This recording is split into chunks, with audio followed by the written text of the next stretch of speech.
Boa tarde a todos. Esta é uma live sobre psicanálise multidimensional. Vamos falar hoje sobre complexos, o ponto cego do ego, o eu. Por que que estamos dentro da psicanálise multidimensional falando de um tema que é tipicamente junguiano? Inclusive, Jung chamou a sua psicologia de psicologia complexa. Os complexos foram descobertos por Jung nos experimentos que ele fez até antes de conhecer Freud, em companhia de Sabina Spielrein, basicamente, no hospital psiquiátrico da Universidade de Zurigue. Os complexos são, segundo Jung, o portal para chegar ao inconsciente. Para Freud eram sonhos, para Jung são os complexos, não que os sonhos não tenham uma importância fundamental. Os complexos, eles são como vamos imaginar, fazemos um paralelo com uma doença desconhecida. Como que um médico encontra uma doença? A partir dos sintomas. Vai observando os sintomas. Então, uma pessoa pode ter uma febre por inúmeras razões. Não quer dizer que ela seja resfriada com gripada. Então, o que é o complexo exatamente? A gente vai descobrindo num processo que regressa do visível, que é o sintoma, para o que não é visível. O que Jung fez lá atrás, isso foi nos anos 1906, 5, ele começou 6, 7, etc. Era uma forma de detectar os complexos a partir do experimento das livres associações. O que ele fazia? Ele mensurava o tempo que o paciente demorava para responder à palavra estímulo e as respostas fisiológicas, tipo batimento cardíaco e sudoração. Então, o paciente ficava sentado numa cadeira com alguns aparelhos que ajudavam a mensurar o batimento cardíaco e a sudoração, e ele gravava o tempo que demorava da palavra estímulo à palavra resposta. Então, tinha uma série de palavras, 100, 200 palavras, e eram escolhidas de forma aleatória, mas é possível sim observar, eu fiz mesmo esse experimento, observar como tem palavras, como as palavras que demoram mais para serem respondidas são aquelas que estão de alguma forma interligadas entre si. Esse é o teu trabalho, né? É o trabalho do analista. É o trabalho da investigação do que tem por trás, do que é que produz esse tipo de efeitos.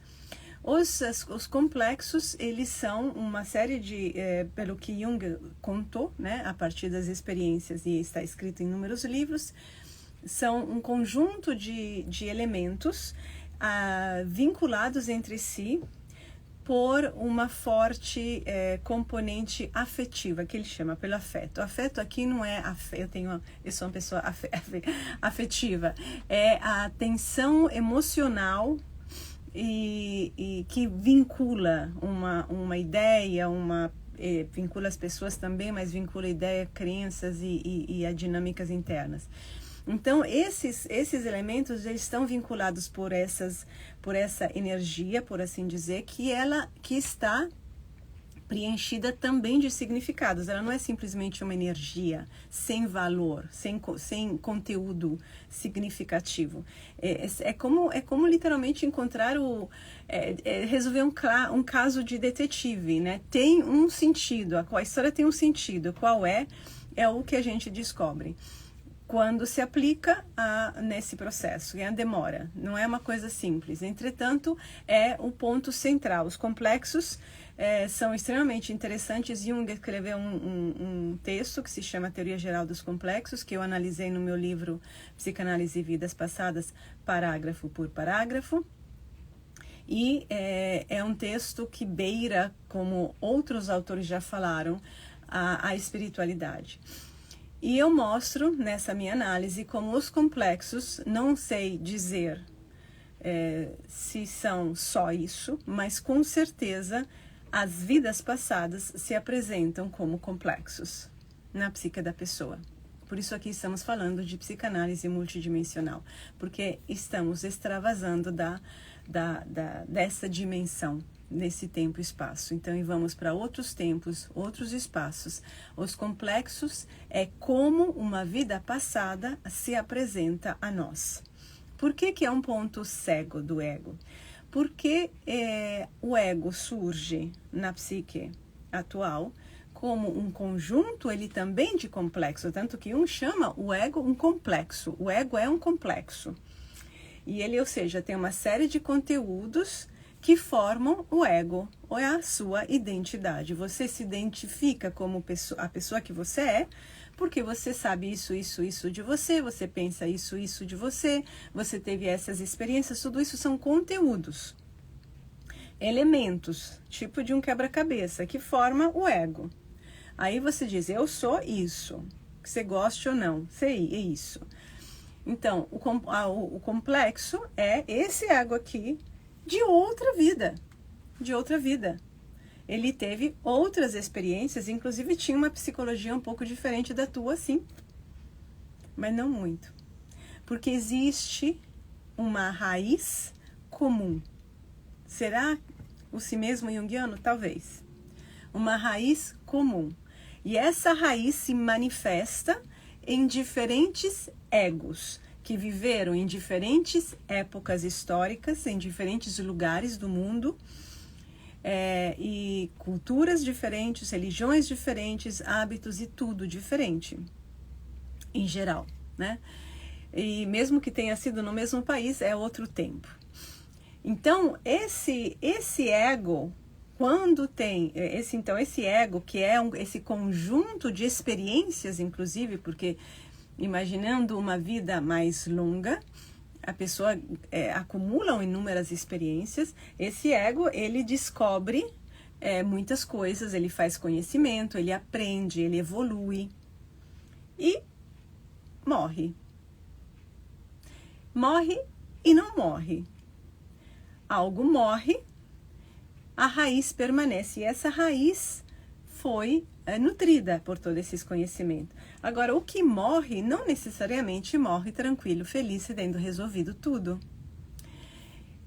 O que ficou não resolvido é importado vida após vida. E irá se manifestar de formas diferentes, dependendo das circunstâncias, das possibilidades, das coisas que acontecem. Então tem tipo uma herança que a pessoa carrega. Ela não sabe. Então, toda vez que você nasce, você constrói uma nova identidade a partir do lugar em que você se encontra, das pessoas, da cultura, da religião, tudo, do tempo histórico. Você constrói uma identidade. Então, você acredita em certas coisas, você faz certas coisas, tem essa escolha, tem esses pais, etc. Agora, esse pacote aqui, ele não está, ele não mora sozinho nessa casa que é o teu ser. Ele continua carregando uma bagagem, que é aquilo que vem de outras vidas. E eu só cheguei nisso não porque eu não tinha o que fazer na vida. E aí eu resolvi investigar isso. De jeito nenhum, porque eu nem queria entrar nesses assuntos. Não achava que valesse a pena. Por quê? Porque eu pensava, lembro quando muito tempo atrás passou pela minha cabeça a questão das vidas passadas, eu tinha uns 20 e tantos anos, e aí eu pensei, mas por que? Eu já tenho tantos problemas aqui, por que eu vou olhar para o passado? Muita gente pensa assim, né? E eu também pensei assim. E simplesmente desconsiderei o assunto. Mas por que passou pela minha cabeça? Por que as coisas passam? Porque existe alguma coisa lá para ver. Eu não quis ver. Eu só fui ver porque eu tive que. Tipo quando? Pelo menos uns 10 para 15 anos depois. Por que eu fui ver? Porque um dia eu estava lendo um livro, tranquila, gostando do livro, sem nenhum problema, e de repente eu começo a perceber que eu estou tendo memórias, que eu estou vendo cenas na minha cabeça. Tipo quando você lembra de alguma coisa, e como eu não sou louca, não pareço louca, né? Então, deve ter alguma coisa aí, né? Que que está acontecendo? Aí eu continuava lendo, porque eu estava gostando dessa história, do que eu estava lendo. E eu ficava ali. Só que começou que essa cena que eu estava vendo, ela estava também andando por conta própria. Porque eu estava vendo uma mulher, no caso, e a cena seguia. E teve um momento, então, que eu comecei a prestar mais atenção no que estava na minha cabeça. Aí eu vi teve um momento que eu vi essa mulher andando, e quando eu foquei nela, eu tinha certeza que era eu. Eu tinha certeza que era eu. Assim como a gente tem certeza que você pega uma foto antiga tua e você, esse aqui sou eu, não preciso demonstrar para ninguém. É óbvio que sou eu. É assim que funciona. Agora, o que aconteceu nesse caso, né? Eu fiquei encucada, porque eu adoro uma investigação, eu tenho, assim, a minha primeira formação é como detetive, basicamente, porque eu lia livros de detetive o tempo todo, antes de começar até a minha análise. Então, eu comecei a pensar, o que está acontecendo? É alguma coisa bem interessante, completamente fora do comum. O que eu estou vendo? Aí eu fui começar a investigar. Aos poucos, essa cena de ver essa mulher andando, tô vendo de costas numa rua, assim, assado, via os prédios do lado, via as pessoas, via as lojinhas, via tinha muita gente, tinha movimento, tinha vida, era uma cidade com vida. E chego numa praça, aos poucos a cena vai avançando, até que eu chego na cena crucial que me acaba. Porque praticamente o homem que eu amava morre nos meus braços, no meu colo, porque ele tinha acabado de ser esfaqueado por 2 filhos da mãe que eu vejo sair. Vejo tudo, gente, assim.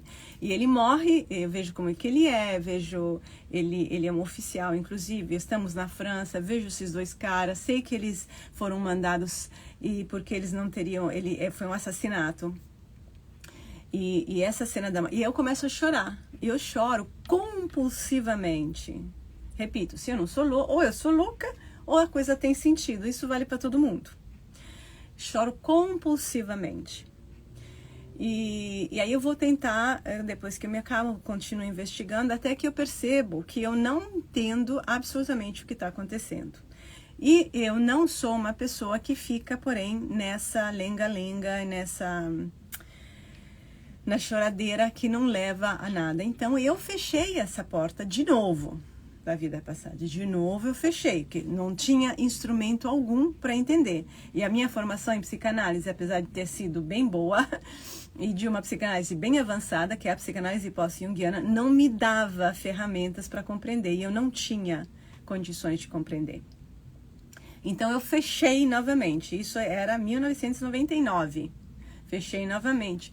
Só, assim, despontou uma coisinha em 2021, não, 3 anos depois, começou a despontar com pequeníssimas memórias de outra vida que me dava muito bem-estar, que era uma vida como indígena norte-americana, maravilhosa. Então, assim, aí vieram pequenas coisas, então...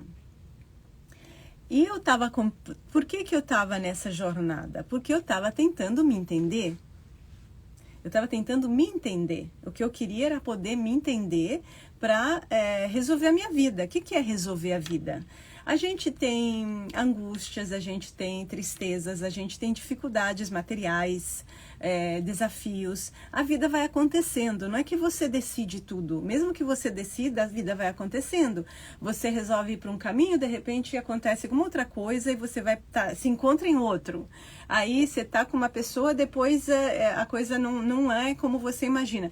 A vida vai acontecendo. A gente está no meio de um monte de interferências que não temos controle sobre elas. Mas a minha intenção, a minha necessidade, eu acho que na verdade, universal, é de não ser um joguete. Não podemos ser um joguete. Também eu acho que não podemos vender a alma para o diabo, ou seja, nos assujeitar a qualquer coisa em troca, que seja do dinheiro, que seja da segurança, que seja da companhia. Eu acho que acaba com a autoestima de uma pessoa isso. Você ganha uma coisa, perde muito, muito mais do que você ganha. Pelo menos essa é a minha visão. Então, isso era uma outra opção que eu não podia ter, não podia optar por isso. E eu queria entender, eu gosto de entender. Eu sempre me dediquei a essa compreensão de mim mesma. Eu escrevo diários desde que eu tinha 12 anos. Eu sempre quis entender. Então a gente vai avançando no entendimento. E é literalmente uma jornada, não tem fim, eu espero. Porque assim a gente continua descobrindo coisas novas. Porém, não é que a paisagem fica sempre igual. A paisagem muda. Então a gente vai trabalhando um assunto, depois aparece outro, e assim vai. Não quer dizer que seja desagradável, é uma aventura, é desafiador, mas esse é o movimento do crescimento, que para mim tem interesse. Eu gosto disso. Eu não vejo alternativa para isso.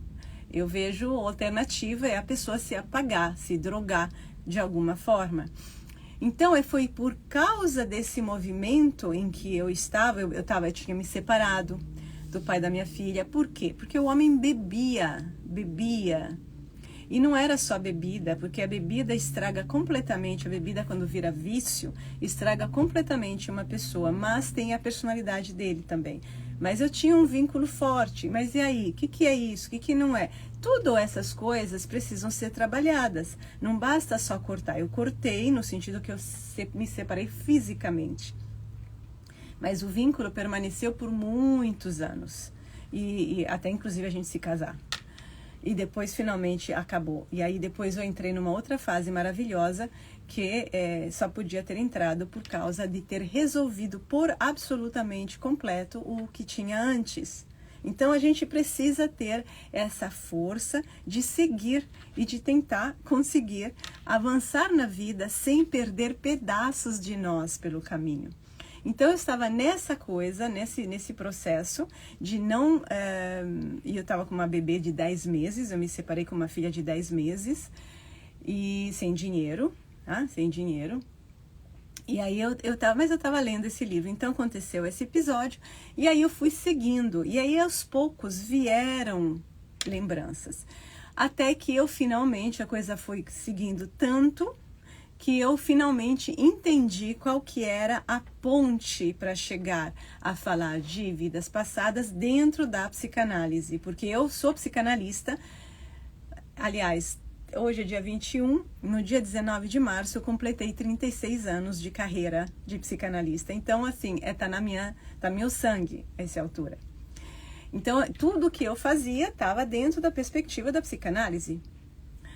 Então, como que eu vou trabalhar um assunto que não consigo... Quer dizer, eu trabalho do ponto de vista psicanalítico, porque eu não tenho outro instrumento, mas eu não tenho a ponte conceitual, ela não tinha ainda surgido com clareza na minha cabeça, estava só, por assim dizer, no instinto.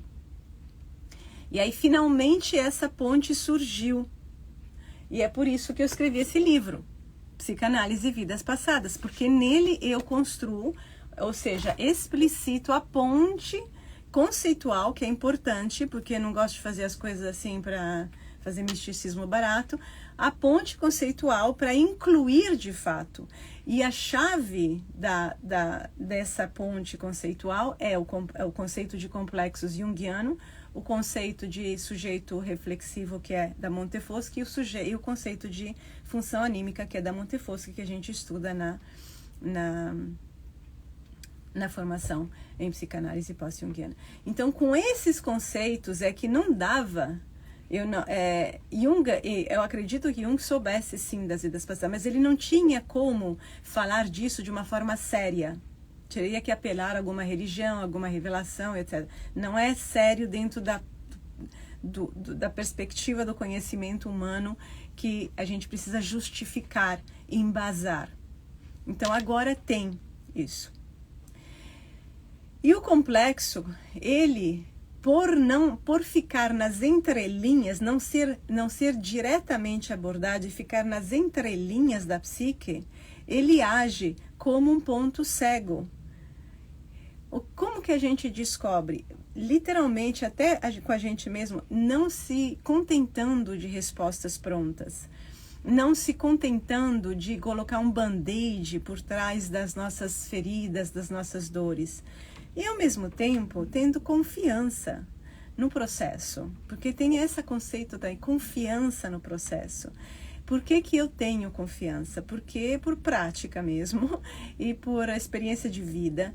Quando a gente trabalha com a psique e com o processo profundo, a gente percebe que existe um movimento natural, espontâneo da psique na direção da evolução. A pessoa, o ego pode se sentir desamparado, sozinho, abandonado no mundo e perdido, assim, sem saber o que fazer. Mas existe um processo mais profundo que está sustentando, que está levando. Não na verdade, não estamos assim abandonados. É que o ego está acostumado a uma linguagem e a olhar em direções que não ajudam. E pode estar muito assustado também por causa do complexo. Eu sei muito bem disso, porque eu passei muito por isso. Então, o medo tem sintomas tipo medo. Um é medo, depressão. Medo e depressão acho que são os principais. Medo e depressão. Os principais sintomas, que são sintomas que vêm de muito longe. Muito longe.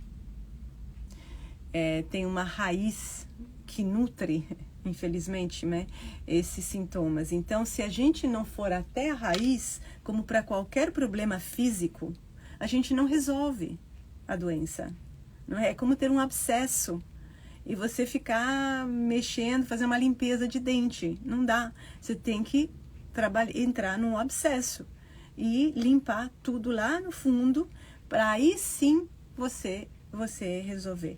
A dificuldade consiste no fato de que as pessoas têm medo de acessar esses conteúdos, que são os complexos, porque não acaso eles são complexos, no sentido de que é algo que ficou não resolvido e que muitas vezes dói ou incomoda. Tem também complexos que não têm a ver com medo e depressão, mas tem a ver com inveja, com ganância de poder, com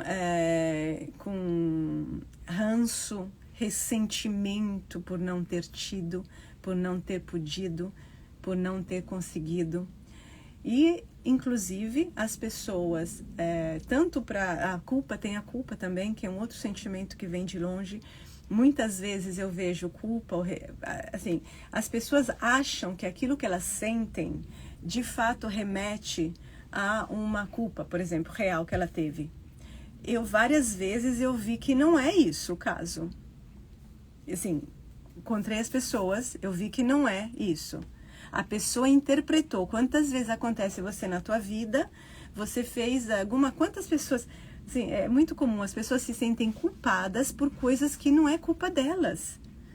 Elas não fizeram por mal e não fizeram nada de mal. Mas do outro lado pode ter uma culpa sobre elas. Do outro lado pode ter uma cobrança injusta. É tão comum as pessoas se manipularem e criarem situações em que você é a culpada, mas você não é. E esse tipo de situações humanas não é de 2024. Isso está há muitos séculos que acontece. É a mesma porcaria. Não mudou muito. Aliás, eu notei isso, não mudou muito. O ranço, eu tenho inúmeros casos disso. O ranço por ressentimento contra alguém não quer dizer que de fato você tenha culpa disso. Se a pessoa tem ressentimento ou que a pessoa pela qual você tem ressentimento de fato te deve alguma coisa. As pessoas são complicadas, não complexas, complicadas. E muitas vezes a gente cria situações ou vive situações que ou a gente se acha vítima e não é, ou a gente é vítima e de verdade é vítima.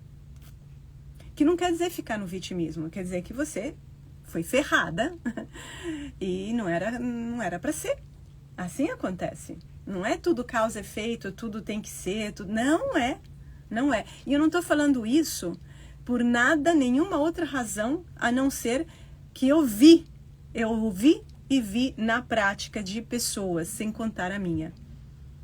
É daí que eu venho, que eu tô tirando o que eu tô falando. Então, é importante entender isso, e eu tô querendo também passar a mensagem que aquilo que você acha que não tem solução, pode ser que tenha. Porque isso também pode ou fazer parte do complexo, ou ser a cegueira que mantém o complexo assim preso, e você preso nele. Não sei se é. Então, no final das contas, a gente tem que ter algumas qualidades. Uma é a coragem. A segunda é a não nos abandonarmos, não abrirmos mão de nós mesmos, não desistirmos do nosso processo. A terceira é a humildade, para aprender, para melhorar, para evoluir. Eu tenho muita coisa a contar sobre essas coisas, porque elas fazem parte diária da minha vida. Eu vou apresentar mais assuntos em breve e a gente se vê por enquanto na segunda-feira, às 3 horas do Brasil. Um abraço a todos e um bom final de semana. Tchau.